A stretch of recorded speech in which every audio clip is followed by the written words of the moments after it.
আমি যে তালিকাটি পড়লাম সেখানে জামায়াত ইসলামের আমিরও আবেদন করেছেন, গানম্যান তার বাসভবনের নিরাপত্তা চেয়ে, আরও নেতৃত্ব চেয়েছেন। এর বাইরে সরকারি কর্মকর্তা তারাও আবেদনের জন্য নিরাপত্তা চেয়েছেন।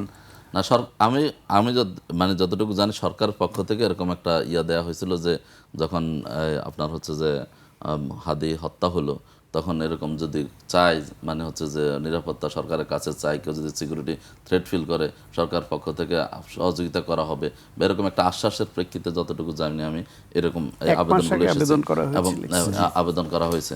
এবং এটা আসলে আমাদের ডাক্তার শফিকুর আপনি জানেন এক মাস আগে কর্নেল অলি আহমেদ তিনি হাদির ই করার হামলা যেটা হয়েছে তার আগে করেছেন, তিনি করেছেন। যাই হোক, আমরা তো এর আগে আমরা দেখেছি যে আমাদের জনাব তারেক রহমান দেশে আসতে পারতেছেন না ভয়ে যে কি হবে, বুলেট প্রুফ গাড়ি কিনা হচ্ছে কোটি কোটি টাকা খরচ করে, এরপর হচ্ছে যে সিকিউরিটি থ্রেট এখনো যায় নাই। তো তো যদি তারেক রহমানের সিকিউরিটি থ্রেট আছে, ডাক্তার শফিকুর রহমানের সিকিউরিটি থ্রেট তো থাকবে, এটা স্বাভাবিক।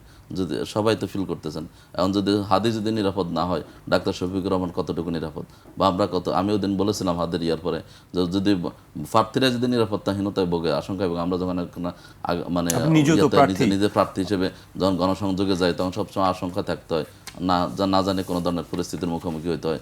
কারণ যদি প্রার্থীরা আমরা এরকম নিরাপত্তাহীনতায় ভুগি, ভোটাররা কীভাবে নিরাপদ বোধ করবে? এবং যেই আমাদের ডক্টর ইউনূস সাহেব যেটা বলছেন যে একটা উৎসবমুখর পরিবেশে পৃথিবীর শ্রেষ্ঠতম নির্বাচন হবে, তো সেই নির্বাচন মুখে বলাটা তো খুব সহজ, কিন্তু সেই নির্বাচনের জন্য যে আনুষঙ্গিক যে বিষয়গুলো দরকার, যে ভোটারদের নিরাপত্তা দরকার, মাঠে লেভেল প্লেইং ফিল্ড দরকার, বা হচ্ছে যে ভোটাররা যেন আশ্বস্ত হয় সেরকম পরিবেশ তৈরি করা দরকার, সেইটা করার ক্ষেত্রে তো আমরা সরকার অনেক ঘাটতি দেখতেছি।